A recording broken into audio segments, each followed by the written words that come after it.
Dartmoor prison, isolated from the outside world by walls of granite.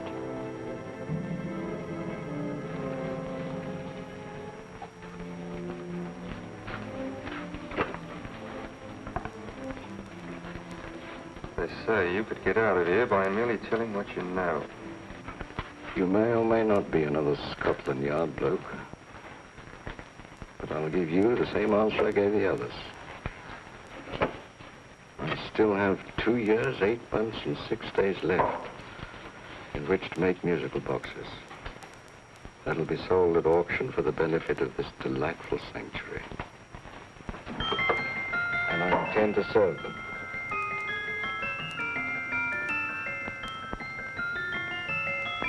Move along.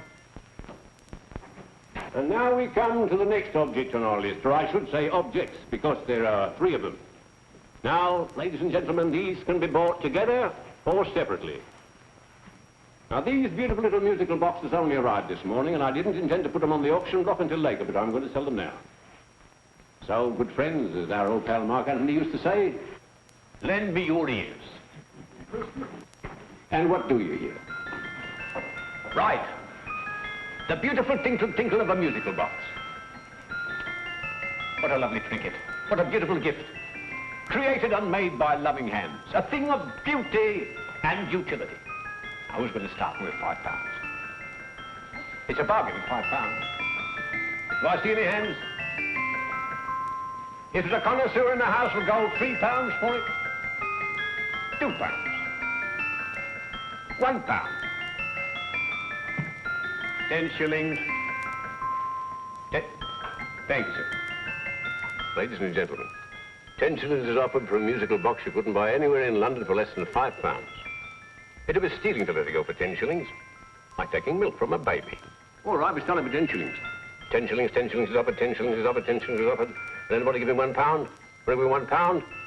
Oh, one someone will give me £1. £1, £1 is offered, £1 is offered, ladies and gentlemen, £1 is offered. It's against you, sir. Will you go to £2? We got a £2, sir. £2. £2 is offered. £2 is offered. Going once, twice, third and the last call. Sold to the gentleman for £2. Sorry, my dear. Now, ladies and gentlemen, comes the opportunity to purchase an exact duplicate of the beautiful little musical box just bought by this gentleman for the ridiculous low price of £2. Oh, it's exactly the same. Exactly the same. Made with the same hands. You hear that? Isn't that lovely? That tinkle, tinkle, tinkle, tinkle. Sounds like Bow Bells to me, you know, with little angels pulling on the ropes, eh? Who'll give me £2 for it? Who's starting with £2? Will anybody start with £2? Oh, come, ladies and gentlemen. You know, from your enthusiasm, we might all be in Scotland instead of London. Please buy it for me, Daddy. £2, certainly not. We all might be in Scotland. Besides, I don't like his manner. £1, 10 shillings. £1. £1 is ours. £1 is offered. £1 is offered, going £1. Any advance? Going once, going twice, the third and the last call. Sold to the lady for £1. Smart bidding, my dear. Thank you. We come to the third and last of these beautiful little musical boxes. Exactly the same. Tinkle, tinkle. Isn't that lovely? Ladies and gentlemen, I don't bring you here to gull you and swindle you. This is the exact replica of those 2 I just sold before.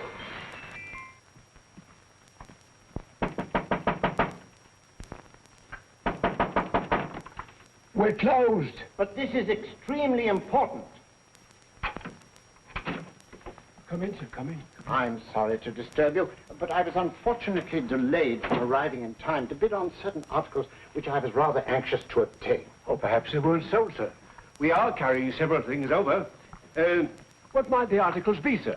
3 identical musical boxes, about so large. Oh, I'm sorry, sir, but they were sold.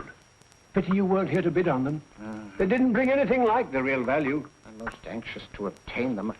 I wonder if your records would show who the purchasers were. Oh, we don't usually give out that information, sir. For certain, shall we say, sentimental reasons, I'm most anxious to get in touch with the purchasers. I'd be willing to pay, shall we say, £5. Well, for certain sentimental reasons, sir, we'd be very happy to oblige. Alfred, today's sale.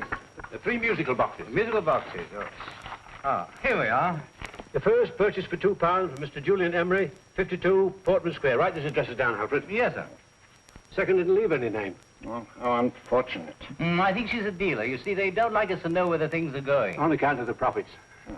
You say the second purchaser was a woman. Can you give me a description of her? Oh, she was a young woman. Fairly tall, slender. Had a light complexion and dark hair, and she was wearing A grey suit, don't you remember? That's right. She probably runs a gift shop. She paid £1. You say she comes here fairly frequently? No, I didn't say so. But she does, sir. Like as not, she'll come in on Thursday. We have sales on Mondays and Thursdays. Oh. And the third box? The third, Mr. William Kilgore, 143B Hampton Way. For 10 shillings. Quite a drop from £2. Mr. Kilgore was a Scotchman. Oh. Thank you. You've been most helpful. Oh, thank you, sir. And any time you're passing, dropping, we always have lovely things for sale. Our card, sir? Thank you. I'll be back Thursday.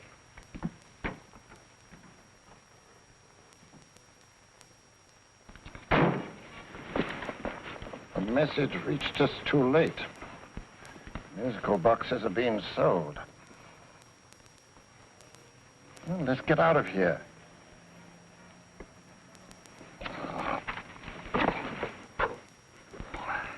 Someday you'll go too far. Reaching for a star, you fool. Yet a fool may touch a star, Colonel Cavanaugh, if he but reach high enough. But not possess it as you would. The musical boxes, they're being sold. What a pity for you, my dear Colonel. Is it my fault that the message reached us only an hour ago? Is it my fault that they were sold? You can't hold me responsible for that. Hope for your sake you're right.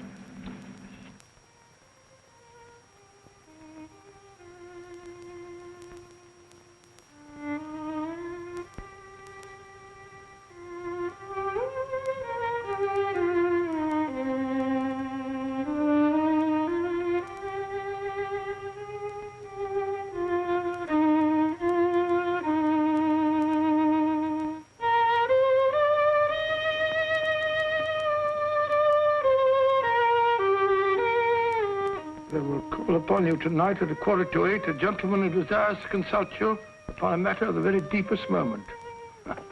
Remember that letter, Holmes? It was written over 2 years ago. An interesting case, devilishly interesting. Irene Adler. What a striking-looking woman from the brief glance I had of her. Seems only yesterday. What charm. What poise, and what a mind. Sharp enough and brilliant enough to outwit the great Sherlock Holmes himself. I take it the new issue of the Strand magazine is out, containing another of your slightly lurid tales. Indeed. What do you call this one? I call it A Scandal in Bohemia. Not a bad title, eh? If you must record my exploits, I do wish you'd put less emphasis on the melodramatic and more on the intellectual issues involved. What do you mean by that? Well, I do hope you've given the woman a soul. She had one, you know. By the woman, I suppose you mean Irene Adler. Yes. I shall always remember her as the woman.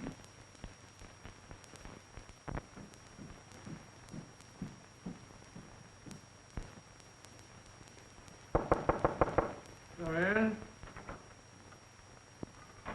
I think.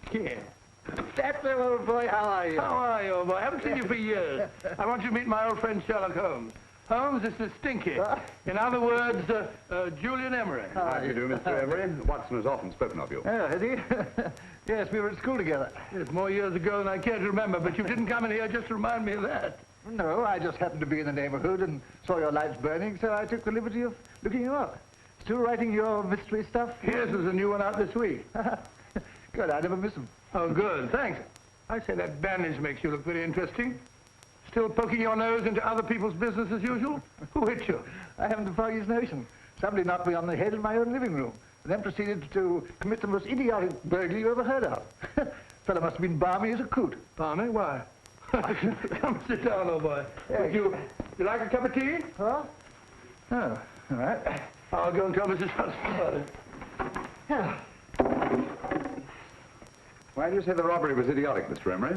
Oh, simply from the fact that with about £5,000 worth of musical boxes in my living room, the thief, who I caught in the act, made off with one that isn't even worth £5. I gather you're a collector of musical boxes. Yes, I am indeed. Some of them very beautiful, but not the one that was stolen. The thief evidently grabbed the first thing that came to his hand when he heard me coming into the room. Still, it's rather odd, isn't it, that having disposed of you, he didn't pick up something more valuable. Was there anything unusual about the stolen box? No, nothing at all. No, I picked it up in the south of France, several years ago. You say you have many valuable music boxes, and yet the thief made off with one that isn't worth £5. Sounds like rather an intriguing little problem. Yes, well, I take it that he was just an ordinary petty thief and didn't know the value. That is a possible explanation, and yet I venture to say that the average petty thief has a more extensive knowledge of the value of objets d'art than the average collector. Well, anyway, that's Scotland Yard's theory. They didn't get very excited about it. That's consistent anyway. I wonder if I might see your collection, Mr. Emery. Oh, of course you could, yes. Nothing a collector likes more than showing off his trophies. When would it suit you? No time like the present. Good. My place is just round in Portman Square. Shall we? Yes, right.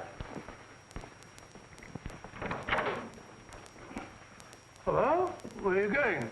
Stinky hasn't had his tea yet. Oh, I'm sorry. We're going round to my place, where I'm going to give you something better than tea. Now, this one was made for Louis XV, and is one of the very few still in existence from that period. And a particularly fine specimen at that. Charming, isn't it? Quite. They all sound to me like a lot of mice running about on a tin roof. I'm afraid you have no ear for music, Watson. Give me a good old band playing a rousing march. You have all your silly little tweets.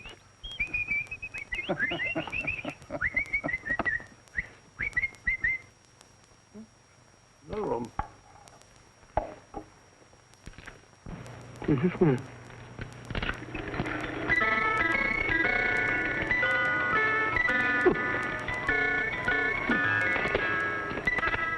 Stupid thing. Singing rabbit. What would you say offhand is the value of a box like that, Mr. Emery? Well, it's hard to say offhand, but I think we'll bring about £500 or £600 today. It's the gem of my collection. Yet a thief who steals an oddity like a musical box passes up one worth £500 for one of almost no value at all. Odd. Very odd. What was the stolen box like, Mr. Emery? Oh, just a plain wooden box about so big. As a matter of fact, I have one over here almost exactly like it. I picked this up yesterday at an auction room in Knightsbridge. Paid only £2 for it. Of course, I wouldn't in the ordinary way add one like this to my collection, but the tune intrigued me. I'd never heard it before.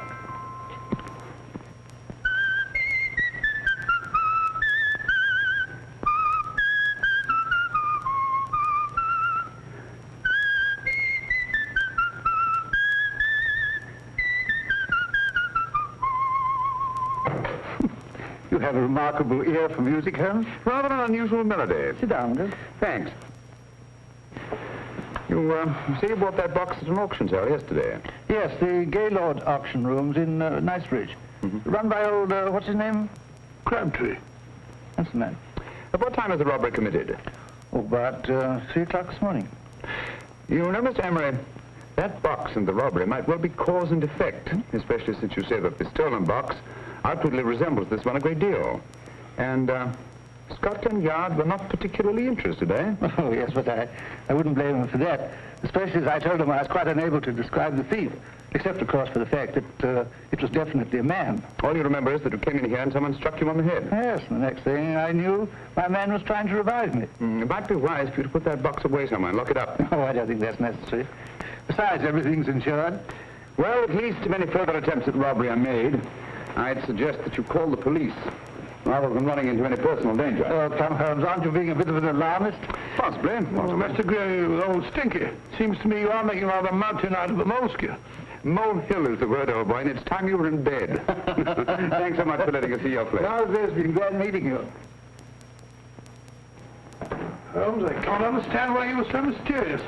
Seems to me that petty thief explanation was the only sensible one. Really? I can't see how you can believe it was anything else. I didn't say I believed it to be anything else. The petty thief theory is the obvious one, I grant you. However, it's often a mistake to accept something as true merely because it's obvious. The truth is only arrived at by the painstaking process of eliminating the untrue. We are not able to do that in this case without further data. Rubbish, you're pulling my leg. You're trying to turn a tuppenny halfpenny robbery into an international plot. No, I'm not. I just hope that your friend Stinky is a little more cautious in the future, just in case.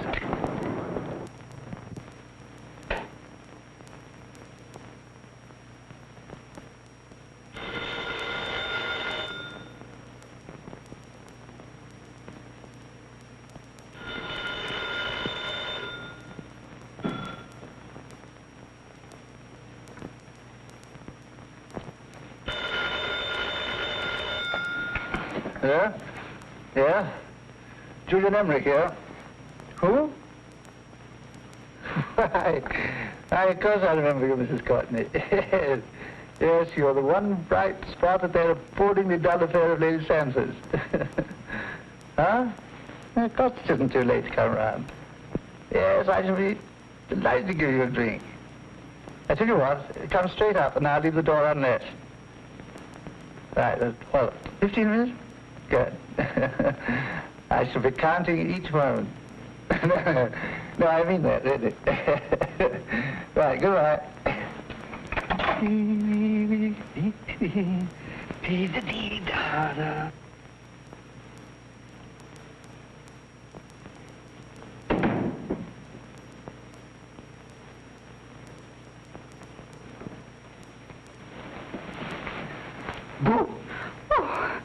You startled me. Did I? Yes.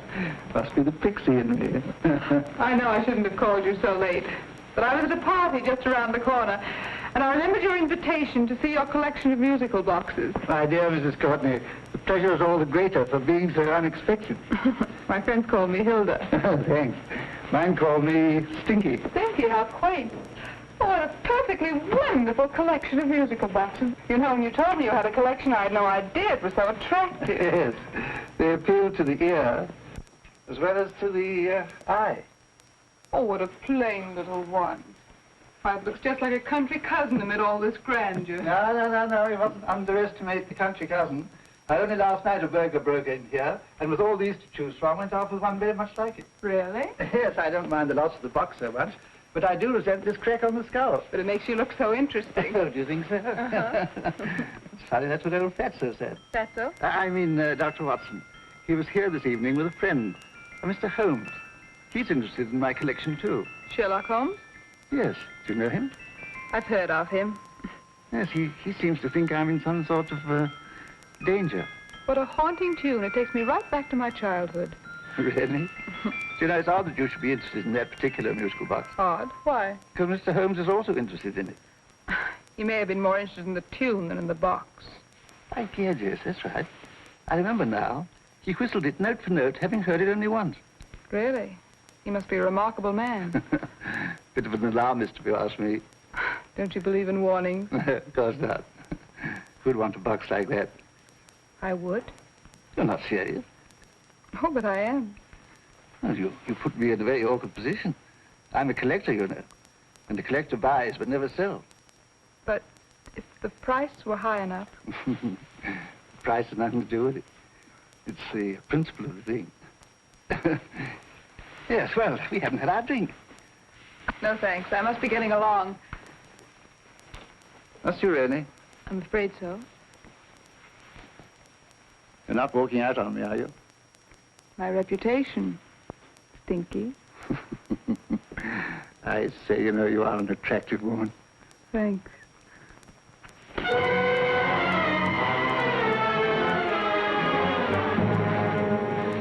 You fool. I told you to wait outside.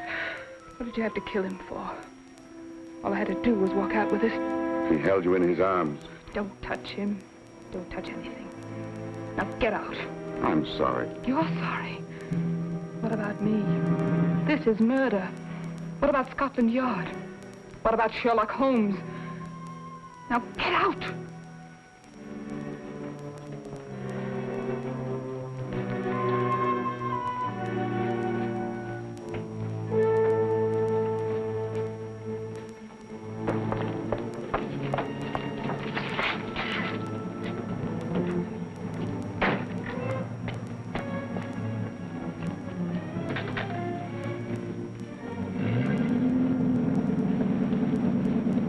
Did you get it? Good. Did you have any trouble with him? Just a matter of murder. Ah, Mr. Holmes. Hopkins? Thanks for coming so promptly. Inspector Lestrade suggested that I call through to you. Mr. Emery was the client of Mr. Holmes, Inspector. Indeed. You didn't mention that when I telephoned you, Mr. Holmes. Well, not exactly a client, Inspector. Sergeant Thompson? He was killed between the hours of 11 and 2 o'clock this morning, Mr. Holmes. Must have been someone he knew, someone of whom he had no suspicion. Poor old Stinky. It's all my fault. I should have prevented this. Well, it's no time to start talking about that now, Doctor. Apparently it's gone. That's the second attempt on the musical box that Emery bought at the auction sale. And this time it was successful. But that box was only worth £2. It was worth a man's life, Watson. I think we'd better pay a visit to Gaylord's auction room and that fellow Crabtree. Inspector, may I suggest that you make a complete search of this flat for a small, plain, musical box about that size? Thank you. Come on, Watson. You say the first box went to Mr. Julian Emery. The second to Mr. Kilgore, 143B Hampton Way. And the third to the unidentified young lady who presumably has a shop and lives near Golders Green. That's right, Mr. Holmes. Isn't it rather strange, Mr. Crabtree, that you should have had 3 identical musical boxes all playing the same tune? Where'd they come from? Dartmoor Prison. Dartmoor? Yeah, we get a regular shipment from there every month.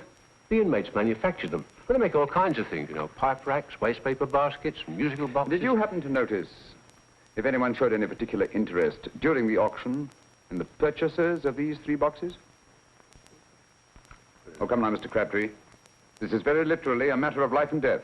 Well, since you put it that way, Mr. Holmes, there was a gentleman came in here about an hour after closing time, and he was in an awful state, he was. He gave me £5 to tell him where the boxes had gone to. He said they had a sentimental value for him, sir. Expensive sentiment. Can you describe him? He was tall, distinguished looking, and he had grey hair and a moustache. He was quite a gentleman, sir. What was his reaction when you were unable to supply him with the address of the young lady who owned the shop?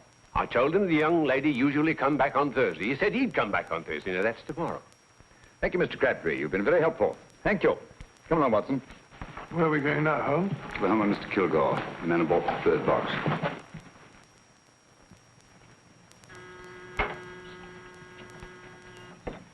But hang it all, Holmes, how do you know those other 2 musical boxes are of any importance? I don't, but I certainly have no intention of waiting until the owners are murdered to find out.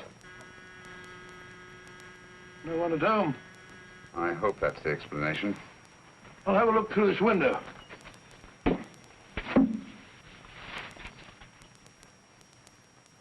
Doesn't seem to be anyone there. The whole place seems deserted as far as I can see. Yes. Mr. and Mrs. Kilgore at home? No. When do you expect them? Oh, in an hour or so. There's no use your hanging about. They don't buy nothing from peddlers. Peddlers? My good woman, this is Mr. Sherlock Holmes. Sherlock Holmes? Oh, go on. Do you mind if we come in and wait? My business is rather urgent. Well, I've got to go out and do my shopping. And I don't know if Mrs. Kilgore would like any strangers nosing about. Quite all right, I assure you. Well, I've got to be off. You two wait in the parlor. And no smoking either. Mrs. Kilgore says it smells up the house. Funny old girl, Holmes.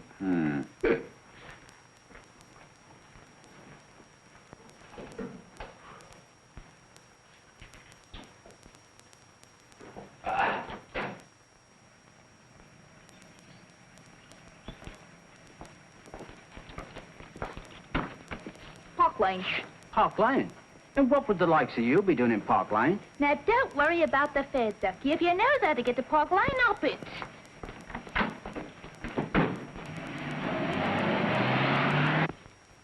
You know, Holmes, I've been thinking.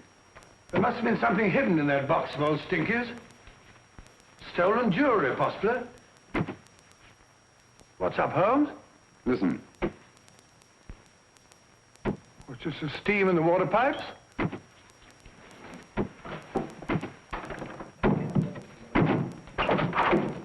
Watson! Great Scott! Come on, Holmes. Get on the chair here. It's all right, my dear. There. Now, don't worry. It's all over. There you are, dear. Don't cry anymore. She tied me up and shut me in the cupboard. I know. She won't come back. Did you show her your new musical box? Yes, she said she wanted to hear it play, and as soon as I showed it to her, she grabbed hold of it. I know. Now, don't worry. We'll buy you a new musical box. Yes, my dear, the best one in London. Watson. Oh, what a fool I've been. What do you mean, Holmes? She took the musical box out of this house in that market basket, right under our very noses. Why could the Kilgore charwoman want to take the music box? She isn't the Kilgore charwoman. She's a consummate actress. An extremely clever, unscrupulous woman who will stop at nothing. Take care of the child, will you, Wolfella, until our parents get back. Explain everything to them. Of course I will. But, Holmes, where are you going? Somewhere, somehow, I must get to the young lady who bought that third musical box before our opponents find out. I only hope that I won't be too late. Oh, no. No, darling, you mustn't cry anymore. Now, cheer up. Would you like to hear old Uncle make a noise like a duck?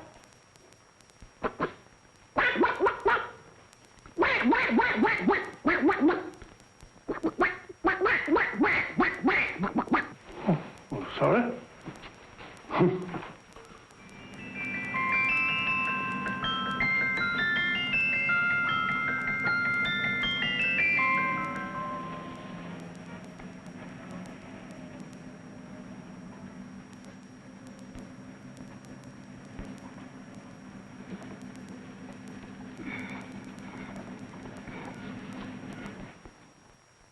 Now, ladies and gentlemen, how much am I offered for this beautiful lace Dresden china figurine? A lady of the French court. Now, this is the genuine article.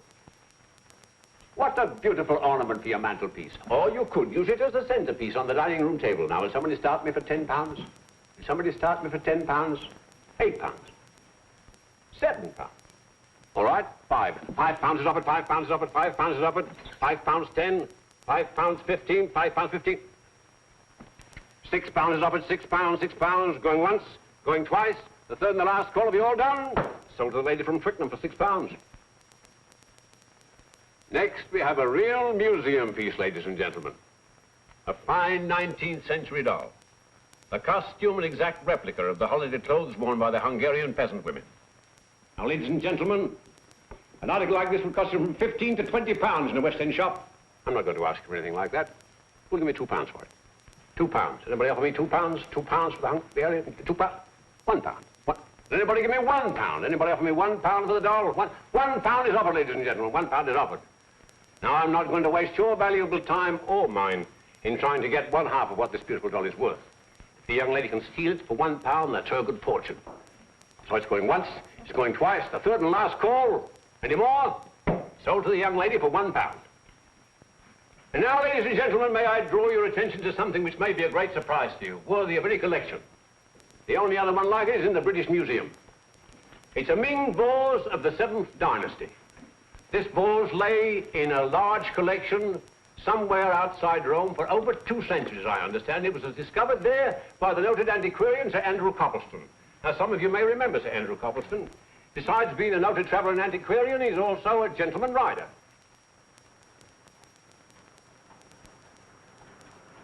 The girl with the parcel in her hands, that's her. Are you sure that's the girl?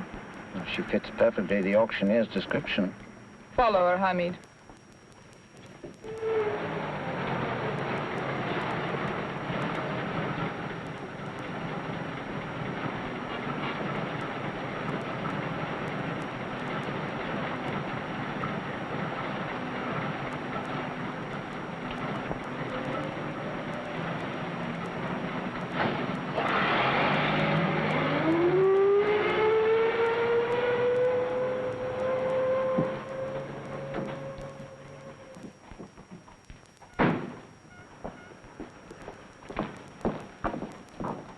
It's lovely, dear. And only £1. We can get at least 3 for it. Easily. I'll go make some tea. I could do with a cup. Right.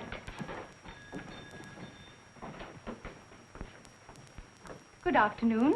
Good afternoon. I'm looking for a birthday gift for a 7-year-old girl. What would you suggest? We have some lovely dolls. Now, this Hungarian I think she has enough dolls already. Books are always welcome. Well, I'm looking for something a little different. Well, that's rather cute. What is it? Well, that's a musical box. Children always love them. And this is an exceptionally nice one. It plays many tunes.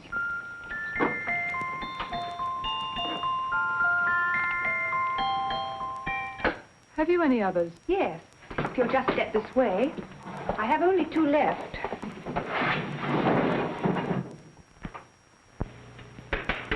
Oh, nice.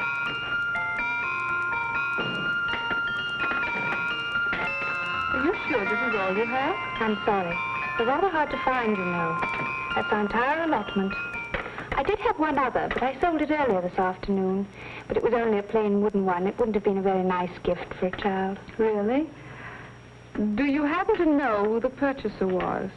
Why, yes. He left his card, just in case anyone should inquire for him.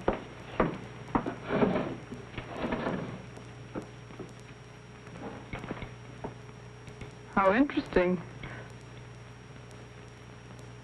I'm sorry, but I'm afraid I'll have to look a bit further. Thank you anyway. Good afternoon. Thank you.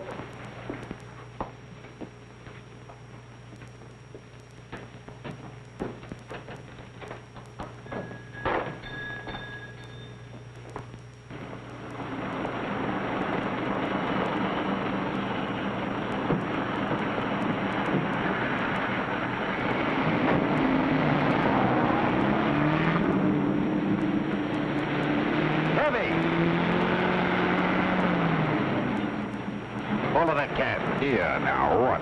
Scotland Yard. Hop in.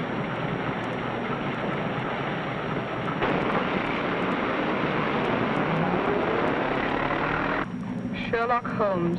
I might have known. We thought we were the hunters, instead of which we're the hunted. We've been fools. We played right into his hands.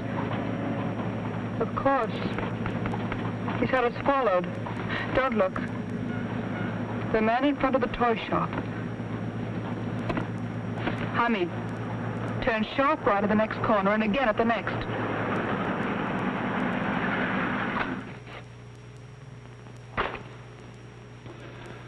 No photograph of her, Commissioner, as I expected. She's not a known criminal. But how do you expect to know if you do find her? After all, she was disguised as a charwoman. Don't worry, old fellow. If I ever see her again, I'll recognize her.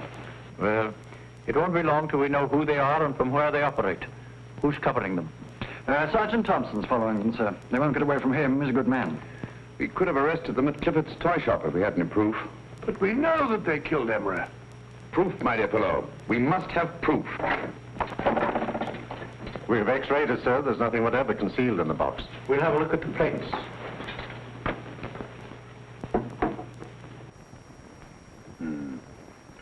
There must be some clue. And it's probably so obvious that we've all overlooked it. Seems to me we're up against a bunch of lunatics. Not lunatics, my dear fellow. Extremely astute, cold-blooded murderers. What can these little musical boxes have in them that's so important? Don't forget, they were made in Dartmoor prison. You can smuggle stuff into prison, but not out. You want us to break the box apart, sir, to see if there's anything the X-ray hasn't caught? No, not yet. Do you mind if I take it? Certainly. Thanks.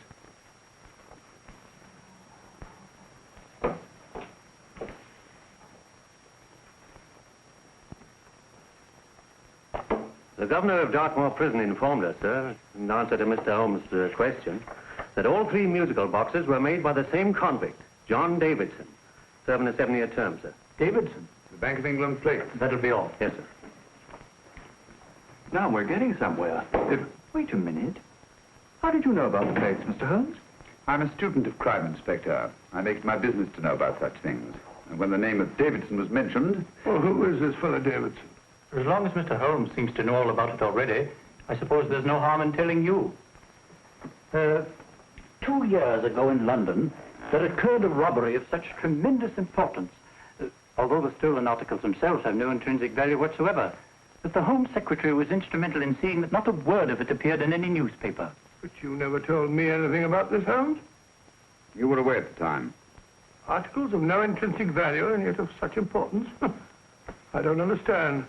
Davidson was apprehended within 15 minutes of committing the theft. But by that time, He'd hidden the articles in question, and they've yet to be found. Before going further, Dr. Watson, I must inform you that this matter is not to be mentioned outside of this room. Of course not. Do I look like a man who'd gossip? Let's not go into that now, old fellow, shall we? Davidson had been employed for years in a position of extreme trust by the engravings department of the Bank of England. The articles he stole were nothing less than a complete duplicate set of plates for printing £5 notes. What? The Bank of England's own plates? Precisely. And with those plates, a gang of crooks could flood England with £5 notes, not forged in the usual sense of the word, but notes undetectable from genuine Bank of England notes in any way whatsoever. Good heavens. Any whisper at all might have resulted in enormous damage in shaking public confidence in the Treasury. We tried everything after we arrested Davidson. Offered him a shorter sentence if he'd tell us where he'd hidden the plates. Why, we even put in Scotland Yard men with him as cellmates, but no result. Obviously, Davidson is a man of strong character and infinite patience. Yet suddenly he feels impelled to smuggle out the secret of the hiding place of the plates to his confederates. Why? I don't understand, Mr. Holmes. Well, for example, has the Bank of England made any plans to radically change the design of the £5 note so that in, say, 7 years from now, notes made from the stolen plates would be worthless? Confidentially, Mr. Holmes, such a move was discussed. But replacing all the £5 notes in circulation would be such a Herculean task that nothing's been done about it as yet. I see. Of course, there is another possible explanation. Davidson didn't have much time to find a hiding place before he was captured. He may be afraid that the plates will be accidentally discovered before he's released. Hence his anxiety to communicate their whereabouts to his confederates as soon as possible. I believe you've hit it, Mr. Holmes. I'm sure that the message is contained in this musical box.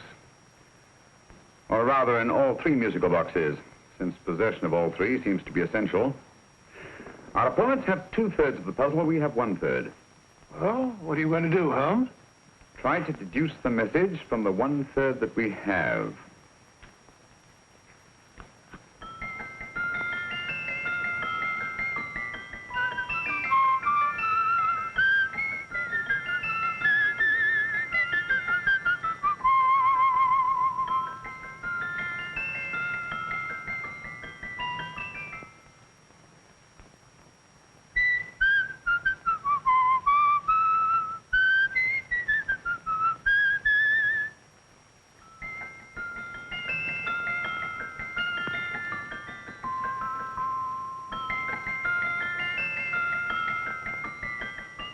It's the same tune as the one played by Emery's musical box. And yet it's different. Sounds the same to me. The tune. Somehow the tune is the key to the mystery. It must be the tune. Otherwise, why use 3 musical boxes to convey the message? Why not collar boxes or shoe boxes? Yes? Oh. It's for you, Inspector. Oh, thank you, sir. Inspector Hopkins speaking. What? Where? Golders Green Station reports they've just found Sergeant Thompson's body. From the tire marks on his clothes, he was apparently run over by a taxi. What an unfortunate accident. Not an accident, my dear fellow. I'm afraid it's murder. Oh, you never know just who you're going to meet when you're walking down a busy London street. Mrs. Orchid, Mrs. Brown, any subject of the crowd. Oh, you never know just who you're going to meet. So you better hold your topper in your hand, just in case you meet a lady on the Strand. Girls will think you're kind of sweet, and your day will be complete. Oh, you never know just who you're going to meet. Now a gentleman is judged by his appearance. Yes, a gentleman is judged by how he talks. Now he's much better off when he's acting like a top, especially if he's taking him a walk. What on earth is this outlandish place? A rendezvous for actors. Actors? Buskers, old boy. You've seen them 1,000 times. Actors who entertain the queues, waiting outside theaters. You're gonna meet when you're walking down a busy London street.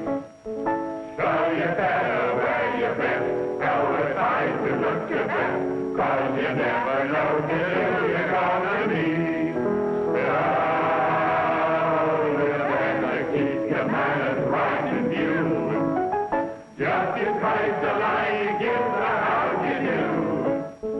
Keep your trousers in a pleat, shine your shoes and keep them neat, 'cause you never know just who you're gonna be. Blimey. Mr. Holmes. How are you, Joe? Never met him. And yourself? Fine, thank you.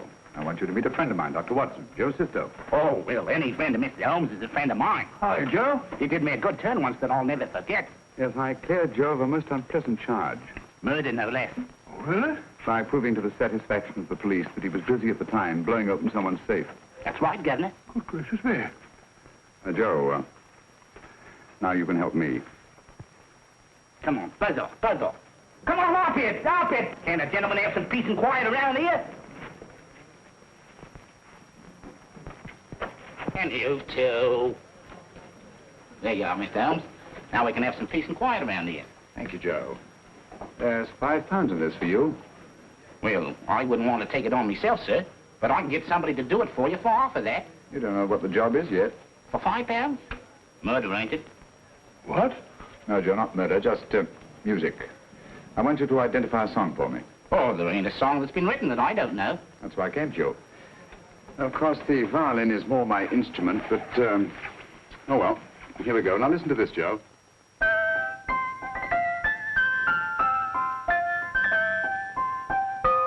Wait a minute. You're playing that wrong. That should be E natural, not E flat. You know the song? Oh, yes. It's an old Australian song called, The Swag Man. But you're playing it all wrong. That's what I hoped you'd say. Now, listen again, Joe.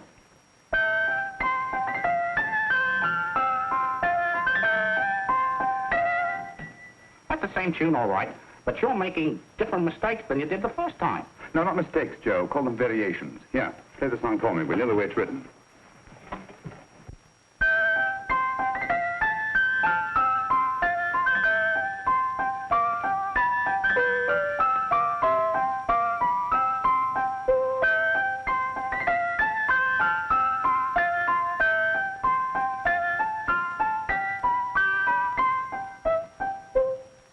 There you are. Thank you, Joe. What's it mean, Holmes? You onto something? Perhaps. I don't know yet. It's probably a code of some sort. Joe? Could you write the song down for me? The way it was originally written? Oh, sure, Mr. Holmes. But it'll take a few minutes. Mm-hmm. Here, Mabel. Pale ale. Come on, off to it. Along with it.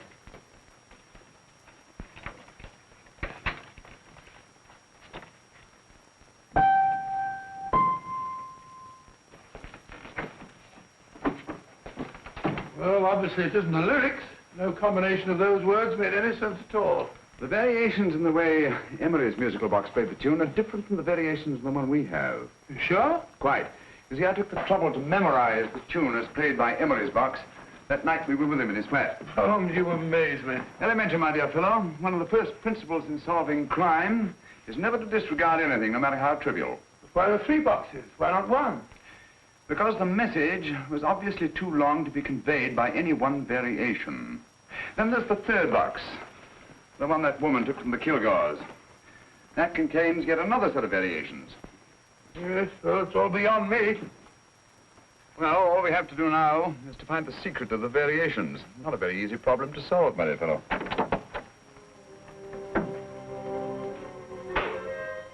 Hello. What's up? We've had company. I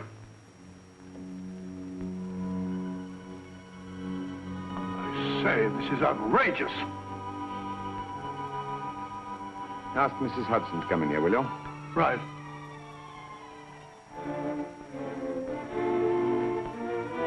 Mrs. Hudson? Yes? Oh, there you are. Will you come up here at once, please? Oh, coming, sir.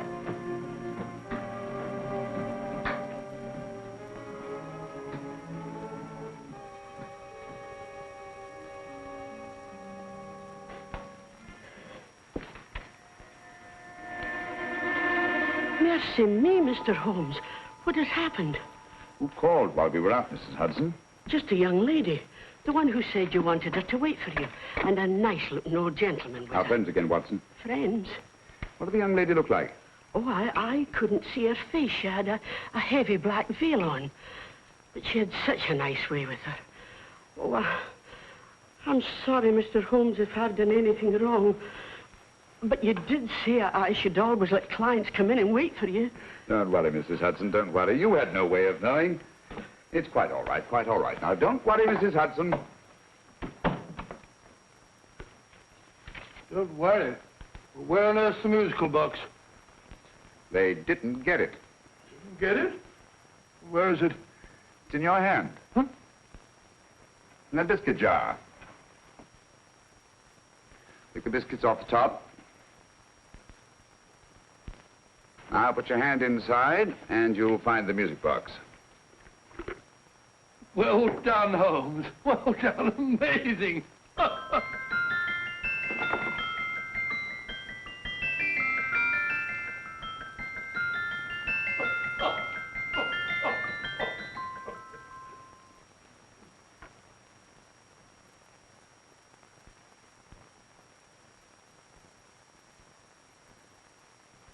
Whew. Nice fresh smell.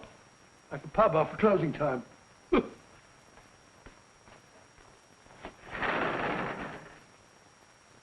I say, Holmes, What? it's morning. Allow me to congratulate you on a brilliant bit of deduction.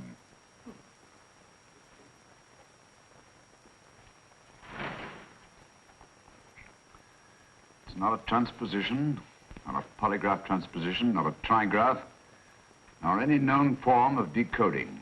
How about the Morse code? Have you tried that? Yes, at about 3 o'clock this morning. I'm sorry, old man. I was only trying to help.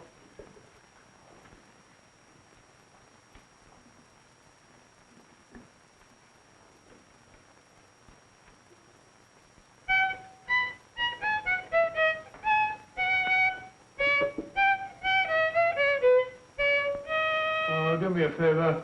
Not again. Must have heard that thing 1,000 times. Kept me awake all night.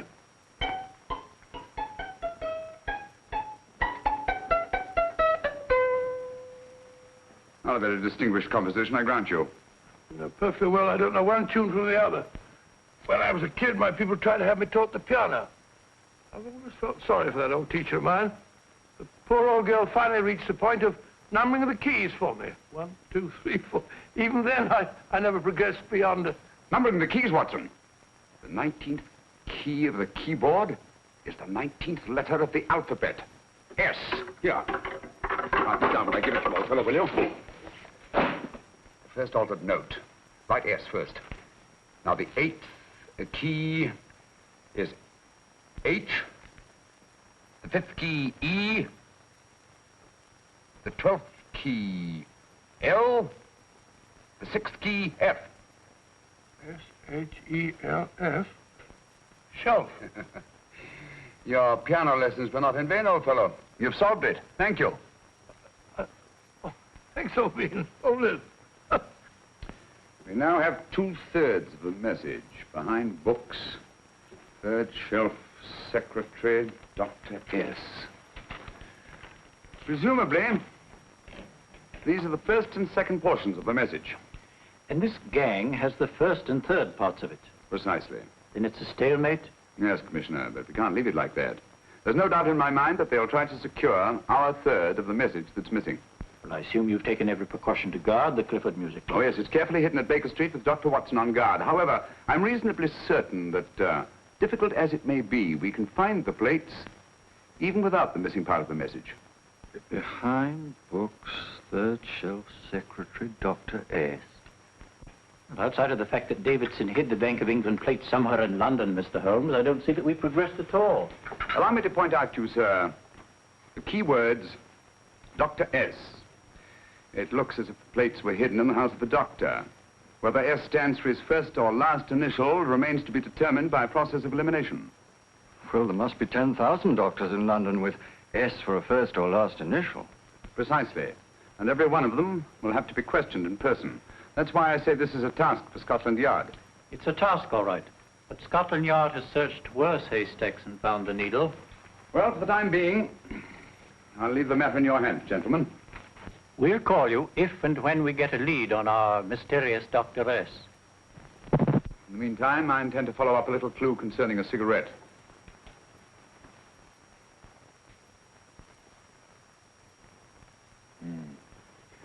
You're certain of the identification of the tobacco? Absolutely. I have made up this special blend for only 3 customers. It is almost pure Egyptian, with admixture of latakia for added body, and a pinch of perique. Merely a whisper, as one might say, for elusive fragrance. Yes, yes. And the 3 customers? Major Wilson in Bombay, India. Mrs. Catherine Leamington Smith in Ireland. Yes, and the 3rd? Mrs. Hilda Courtney of Park Mansions, Bryanston Square. Thank you. Thank you very much. You've been most helpful. It is a pleasure to have been of service, Mr. Holmes.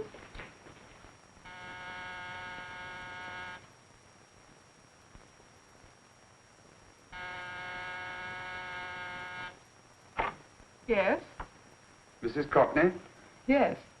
My name is Sherlock Holmes. Oh, do come in. Thank you. I've heard of you, of course, Mr. Holmes.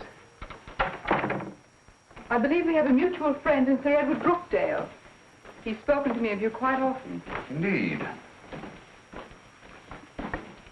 And to what good fortune am I indebted for this visit? I think you know Mrs. Courtney. Well, I did get a summons for speeding last week. But outside of that, I don't think I'm of any interest to the police. Oh, come now, Mrs. Courtney. You seem to forget that you and I have met before. I'm sorry. I'm sure I would have remembered meeting the great Sherlock Holmes. Please sit down. Thank you. You say we met before. Yes. At the home of Mr. and Mrs. Kilgore, 143B Hampton Road. Kilgore? I don't think I know anyone of that name. Well, I didn't say you knew them. As a matter of fact, you called on them when they were out. I don't understand, Mr. Holmes. Really? And you were dressed rather differently. Indeed. Cigarette? Thank you.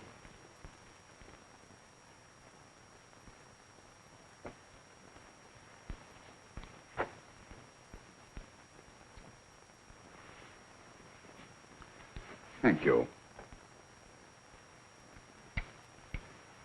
You know, Mrs. Courtney, people generally forget, in assuming a disguise, that the shape of the ear is an almost infallible means of recognition and identification to the trained eye. Evidently, you've mistaken me for someone else. Oh, no, not at all. Though naturally, I expected your denial.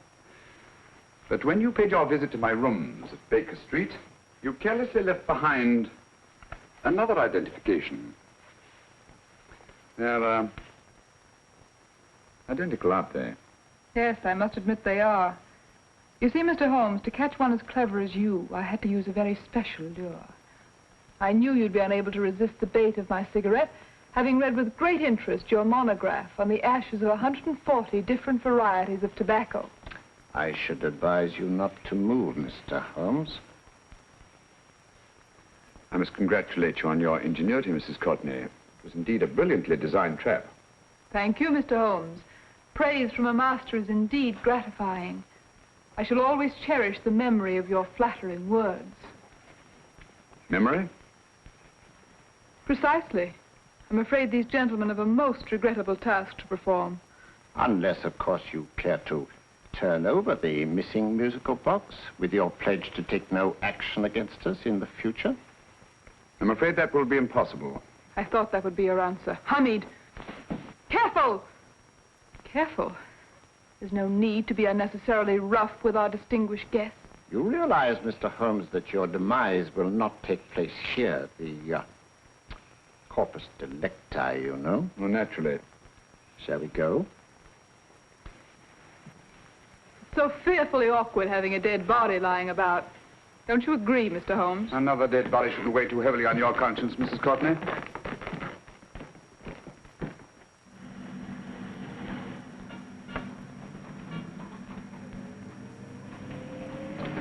You mind if I have a cigarette?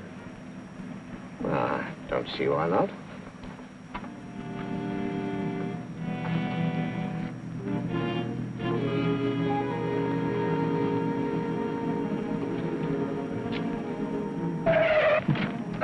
Be careful, Hamid. It's the brakes, they bind. Thank you, Colonel Kavanagh. It's very considerate of you.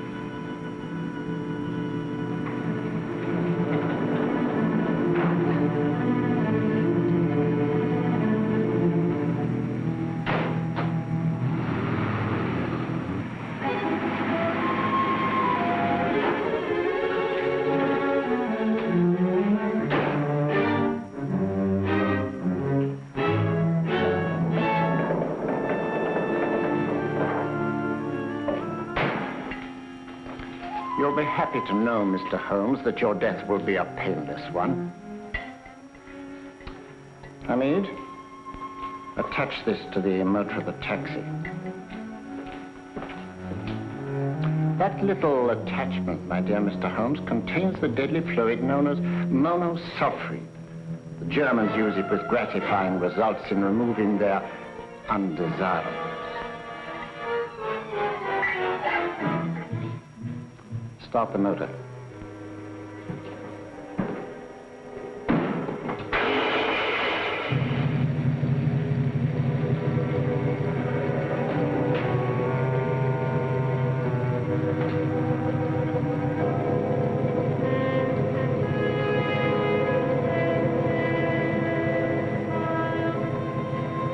Tape his mouth.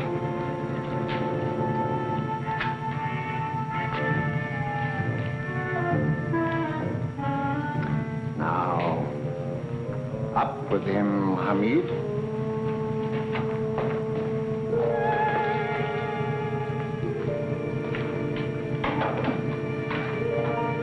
You find yourself like Muhammad's coffin, Mr. Holmes, suspended between heaven and earth.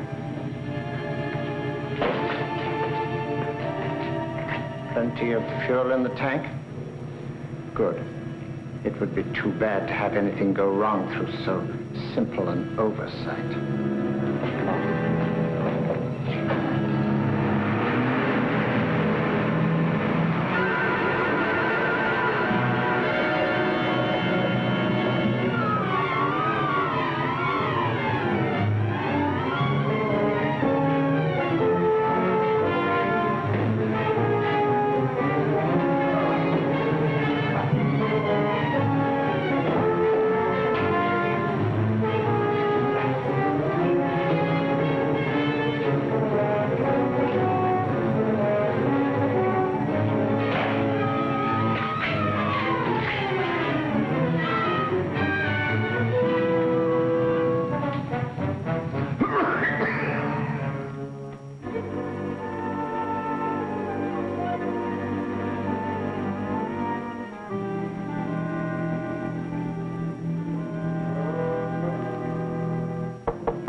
Good afternoon. Mr. Sherlock Holmes? No, I'm Dr. Watson. Oh, of course, Dr. Watson. How stupid of me. Oh, so, this is stupid of me. Won't you come in? Well, I really came to see Mr. Holmes. Oh, I'm afraid he's out. I don't know when he'll be back. Perhaps there's something I can do. Won't you sit down? Thank you. You know, Sherlock Holmes and I have been engaged on a great many cases. Oh, really? Yes, indeed. As a matter of fact, this very moment we're involved in one of the most baffling... Oh, well, won't you tell me your trouble? I may be able to help you. That's very kind of you, Dr. Watson. Perhaps if I wouldn't be imposing too much. Imposing? Oh, there's no imposition. No imposition at all. A pleasure, I assure you. Now, tell me all about it, Miss Williams. Mrs. Williams. I live in Surrey, Dr. Watson, and I've come up to London in sheer desperation. My only sister has disappeared, and the local police seem utterly unable to find her. Well, Holmes and I solved a case exactly like that once. Very interesting as far as I remember. I call it the adventure of the solitary cyclist. Oh, sorry. Now I come to think of it, it wasn't so very similar. Entirely different. I don't think what I was saying. Where were we? She's only 17, Dr. Watson, and until she disappeared last Thursday, she seemed to be in the best of spirits. Well, possibly a romantic entanglement? Oh, no, nothing of the sort. She left no note, didn't even pack a bag, no explanation. She just started to walk to the village from our house in broad daylight and simply vanished from the face of the earth. Oh, there. Might I have a glass of water? Glass of water. Have one minute.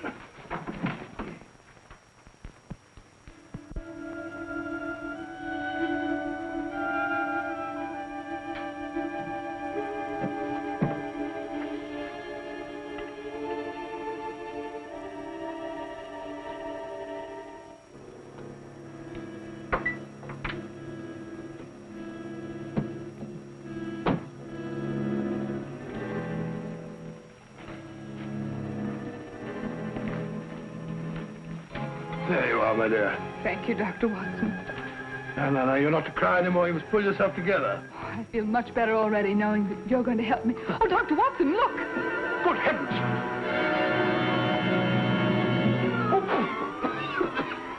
Get through the fire brigade, quickly!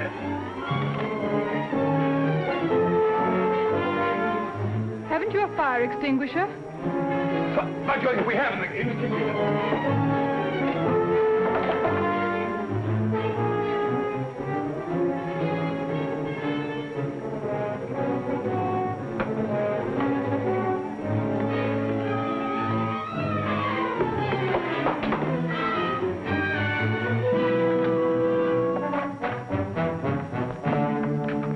Don't you worry, Miss Williams. We'll have this thing out in no time.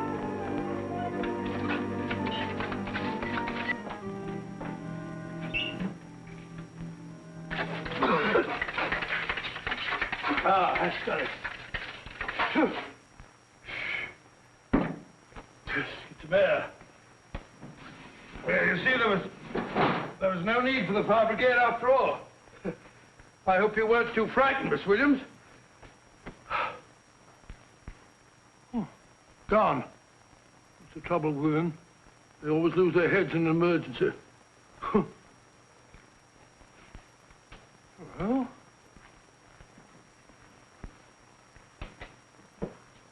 a musical box. Great Scott!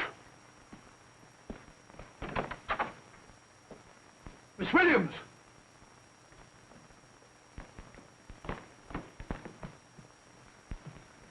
Well? Good. And Holmes? By now, Mr. Holmes has no doubt exchanged his violin for a harp. Always assuming that heaven is his destination. And now that we have the missing musical box.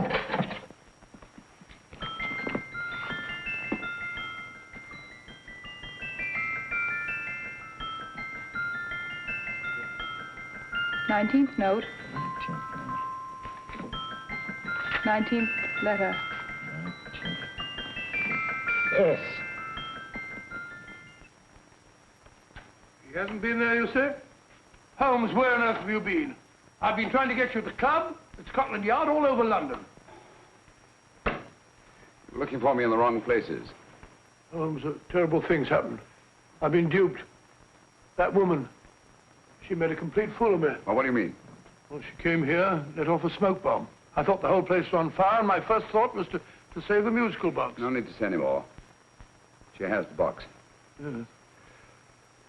Don't blame yourself too much, old fellow. She's an extremely clever antagonist. Smoke bomb, you said? Well, you can console yourself with the thought that your charming friend is at least a reader of yours. What do you mean? If I remember correctly, you wrote about my little experiment with smoke and the cry of fire in a story you entitled A Scandal in Bohemia, which has just appeared in the Strand magazine. All right, old boy. Don't rub it in. Well, it may cheer you up to know that you made a fool of me, too. That cigarette stub was planted here for one express purpose. We're going to bandaging around this place. Bandaging? What's the matter, Holmes?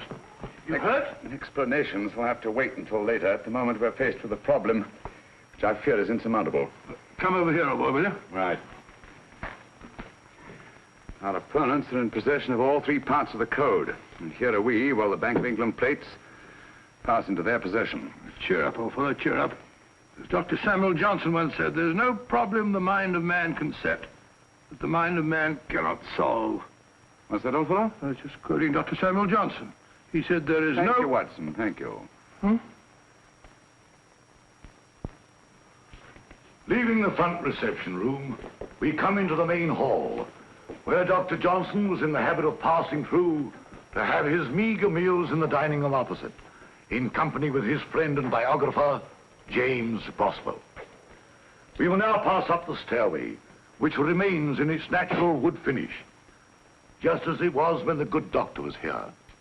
The framed etching on the wall is believed to have been presented to Dr. Johnson by the distinguished painter, Sir Joshua Reynolds. I've been told here that that picture was given in by Mrs. Thrale, and it's definitely not a Reynolds. Is that important, my dear? Oh, I'm sorry.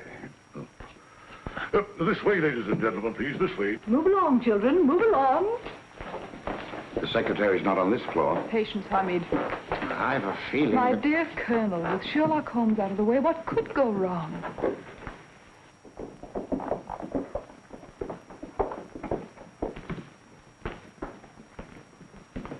And here we have the Garrett Library, in which Dr. Johnson wrote his famous dictionary, and in which you will see also many of the great man's books and other items of interest. Step forward, ladies and gentlemen, please, step forward. Standing in the corner is the secretary, which contains many of the original works by the literary genius. On this table, Dr. Johnson's cat, Hodge, used to sleep while his master worked. A strange thing about this cat, ladies and gentlemen, was its love of oysters. They do say that the dear doctor often went hungry to find the cat that delicacy. What a pity. Now we will visit the grey room, which is immediately below us, in which you will see the very bed in which Dr. Johnson died. What did he die of? Gout. Just gout. This way, ladies and gentlemen. Mind the steps, please.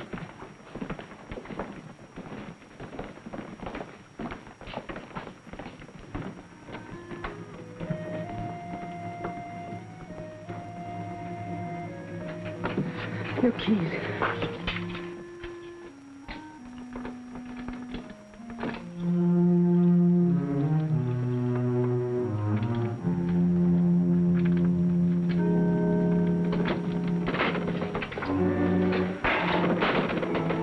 Third shelf up.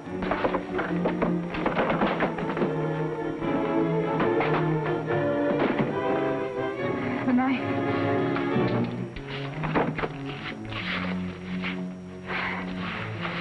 Gentlemen, the Bank of England plates. Well, Mrs. Courtney, so we meet again. No, I shouldn't do that if I were you, Colonel Cavanaugh. I must congratulate you, Mr. Holmes. You're far more clever than I thought. Thank you, Mrs. Courtney. Praise from you is indeed gratifying. I shall always cherish the memory of your flattering words. Memory? Oh, thank you. And now I have a most regrettable task to perform.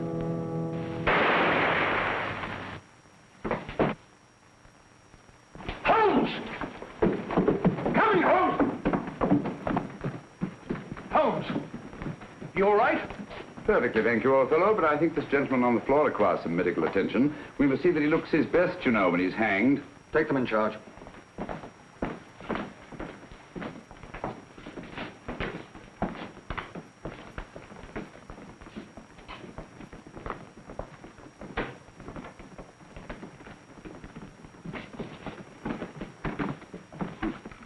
A brilliant antagonist.